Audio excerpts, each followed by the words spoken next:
শাকিল আর জিনের রহস্য। শহরের এক সাধারণ ছেলে ছিল শাকিল। দেখতে সাধারণ, কিন্তু তার জীবনে ছিল এক অদ্ভুত রহস্য। ছোটবেলা থেকেই শাকিলের সঙ্গে ছিল এক শক্তিশালী জিন। কিন্তু এই জিন দুষ্ট ছিল না, বরং সে ছিল শাকিলের বন্ধু, রক্ষক আর সহচর। যখনই শাকিল বিপদে পড়ত কিংবা কোনো মানুষ সাহায্যের প্রয়োজন পড়ত, জিন এসে তার হাত বাড়িয়ে দিত। শাকিল শহর থেকে শহরে ঘুরে বেড়াত। কোথাও দেখা যেত দরিদ্র কৃষকের জমিতে খরা, শাকিল জিনকে ডেকে এনে বৃষ্টি নামিয়ে দিত। কোথাও অসুস্থ মানুষের ওষুধ না থাকলে জিন তার অদৃশ্য ভাণ্ডার থেকে ওষুধ এনে দিত। মানুষ তখনও জানত না সব আশ্চর্য ঘটনার পেছনে আছে এক তরুণ আর তার অদৃশ্য বন্ধু।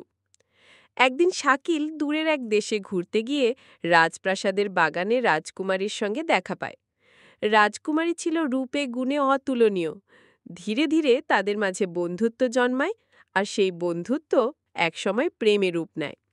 শাকিল মাঝে মধ্যে রাজকুমারীকে নিয়ে অনেক দূরে নির্জন পাহাড় নদীর দেশে ঘুরতে যেত। কেউ কিছুই জানতে পারত না, কারণ জিন সবকিছু আড়াল করে দিত। কিন্তু সুখ চিরকাল গোপন থাকে না। একদিন রাজা জানতে পারলেন তার মেয়ে এক সাধারণ যুবকের প্রেমে পড়েছে। রাজার চোখে এটা ছিল অসম্ভব। তিনি শাকিলকে সামনে ডেকে বললেন, যদি তুমি সত্যিই আমার মেয়েকে বিয়ে করতে চাও, তবে তোমাকে প্রমাণ দিতে হবে তুমি যোগ্য। আমি তোমাকে 3টি কাজ দেব। যদি পারো, তবে তুমি হবে আমার জামাই। শাকিল সাহস নিয়ে মাথা নাড়ল। তার পাশে অদৃশ্যভাবে দাঁড়িয়েছিল জিন। প্রথম কাজ, রাজা বললেন, আমার রাজ্য শত্রুদের হাতে আক্রান্ত। পূর্ব সীমান্তে দস্যুরা আক্রমণ করেছে। তোমাকে এক রাতের মধ্যে ওদের পরাজিত করতে হবে। শাকিল রাতে জিনকে ডেকে নিল। মুহূর্তের মধ্যে আকাশ অন্ধকার হয়ে গেল। জিন ঝড় তুলে দস্যুদের শিবির ভেঙে দিল। তলোয়ারগুলো নিজেরাই তাদের বিরুদ্ধে ঘুরে দাঁড়াল। ভোর হতে না হতেই দস্যুরা পালিয়ে গেল। রাজা বিস্মিত হলেন, শাকিল কিভাবে এটা পারল। দ্বিতীয় কাজ, রাজা এবার বললেন, আমার রাজ্যে শত বছর ধরে খরা চলছে এক অভিশপ্ত উপত্যকায়। কেউই সেখানে ফসল ফলাতে পারে না। তুমি যদি সেই অভিশাপ ভাঙতে পারো, তবে প্রমাণ হবে তোমার শক্তি। শাকিল জিনকে নিয়ে উপত্যকায় গেল। সে দেখল শুকনো মাটি, ভাঙা কূপ, মরুভূমির মতো নিস্তেজ ভূমি। জিন মন্ত্রপাঠ করল। আকাশে কালো মেঘ জমল। প্রবল বৃষ্টি নেমে এলো। মাটিতে সবুজ অঙ্কুর গজাতে লাগল। শত বছরের অভিশাপ ভেঙে গেল। গ্রামের মানুষ আনন্দে কেঁদে ফেলল। তৃতীয় কাজ, রাজা শেষ পরীক্ষা দিলেন।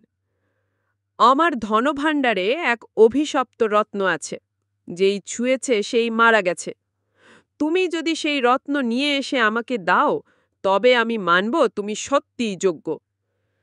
শাকিল ভয় পেলেও জিনের ওপর ভরসা রাখল। রাতে তারা ধনভাণ্ডারে গেল। রত্নটার চারপাশে ছিল অগ্নিবৃত্ত। জিন ফিসফিস করে বলল, ভয় পেও না, আমি তোমাকে আড়াল করব। শাকিল ধীরে ধীরে হাত বাড়িয়ে রত্নটি তুলল। আগুন নিভে গেল। অভিশাপ ভাঙল। শাকিল রত্ন নিয়ে রাজাকে দিল। রাজা স্তম্ভিত হয়ে গেলেন। তিনি জানলেন এই তরুণ শুধু সাহসী নয়, বরং মানুষের উপকারে নিবেদিত প্রাণ। রাজা হেসে উঠলেন আর ঘোষণা করলেন, আজ থেকে তুমি আমার মেয়ের স্বামী হবে। আমার রাজ্যের অর্ধেকও তোমাদের জন্য। শাকিল আর রাজকুমারীর বিয়ে হল রাজ্যের সবচেয়ে জাঁকজমকপূর্ণ উৎসবে। তবে শাকিল কখনো জিনকে ভুলল না।